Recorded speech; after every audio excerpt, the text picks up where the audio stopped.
Provide play areas if possible.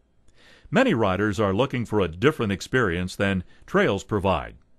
A small open area where riders can meet their objectives in a specific area can reduce problems caused by inappropriate use on a trail system. Remember, folks come to the area to have fun, and they will have fun. Try to provide access to commercial services if possible. Include support facilities, trailheads, kiosks, toilets, water, ramps. Make sure there is a sign plan. Signs will be essential to ensure that riders know where they are and where they can go.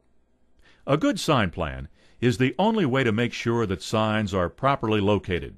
A good sign plan will also facilitate using volunteers to install or replace signs, because it will eliminate any confusion about what signs belong at specific locations.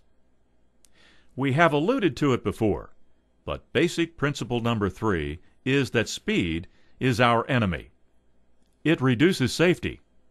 Speed increases tread impacts and maintenance costs. Speed reduces time in the seat. Speed reduces the fun factor.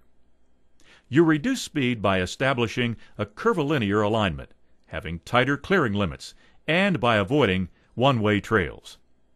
Here, the rocks create a curving alignment and reduce speed. Another thing that is discussed a lot is challenge.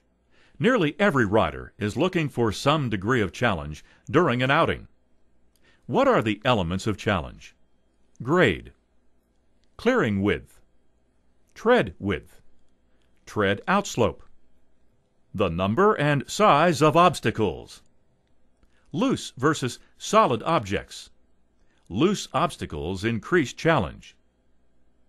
Obstacles on curves versus tangents. Obstacles on curves increase the challenge because the rider must negotiate the curve and avoid the obstacles at the same time. Irregular tread plane. Soft, sandy soils. These don't add a lot of difficulty to an ATV trail, but will substantially increase the difficulty for motorcycles. Circular curves. Degree of radius. Tighter turns are obviously more difficult. The number of curves per mile.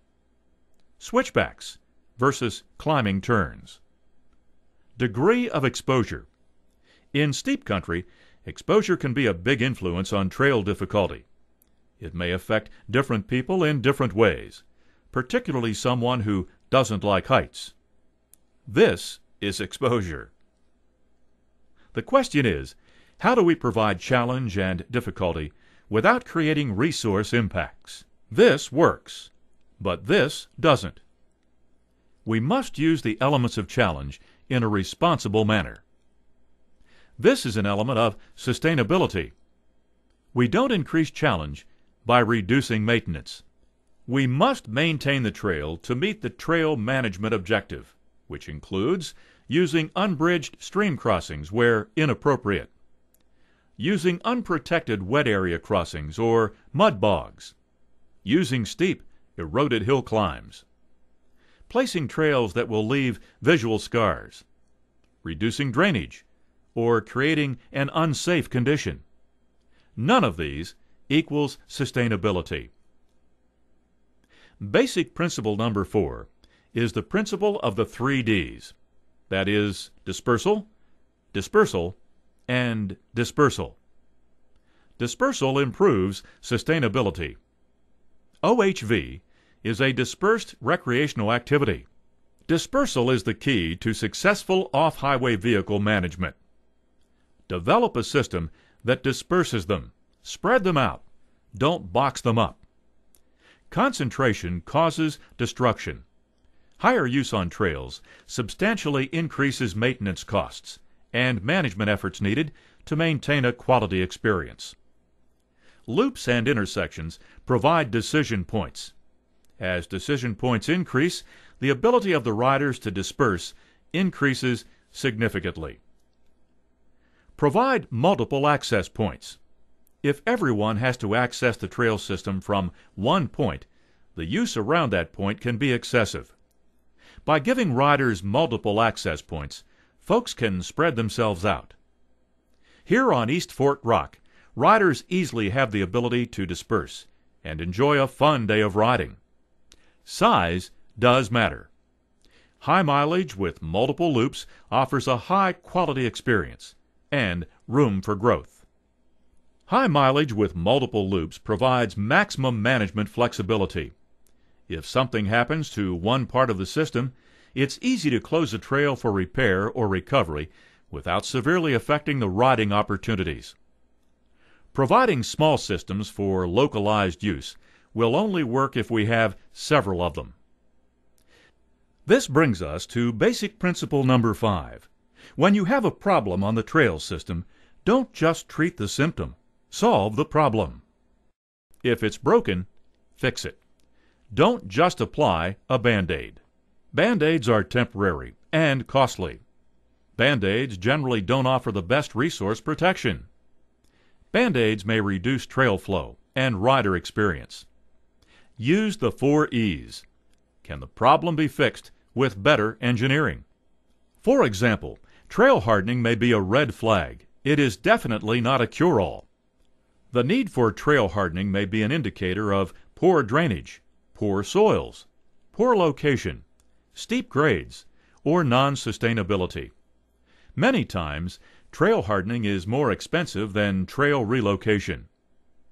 This attempt at trail hardening is causing a different problem. Riders are starting to go around the hardening.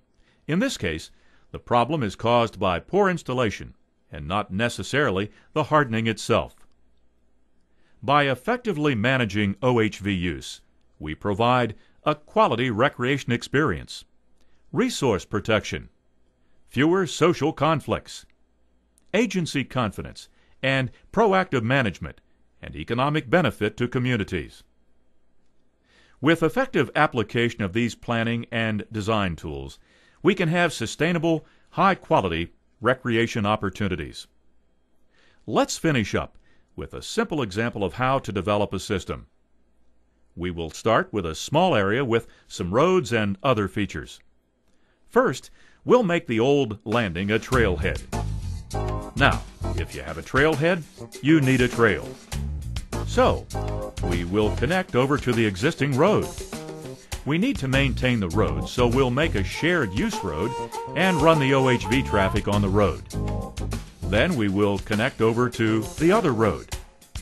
Since this road is a dead end and not needed, we will close it, do some restoration, and connect a trail back to the trailhead. Now we have our loop, but we don't need to stop there. We can add some other connectors to make smaller loops.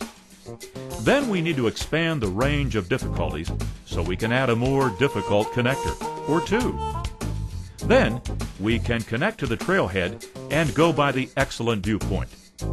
Now we can take the old borrow pit and convert it to a play area. We connect the play area to the trail system and give folks another way out. We can add more diversity in difficulty levels by adding a most difficult loop. Now we have a system. All that is left is to go back to the trailhead and look for a place to put in a learner's loop. Maybe we'll make that a one-way trail. That gives us a system that meets user needs and provides a fun and sustainable recreation experience.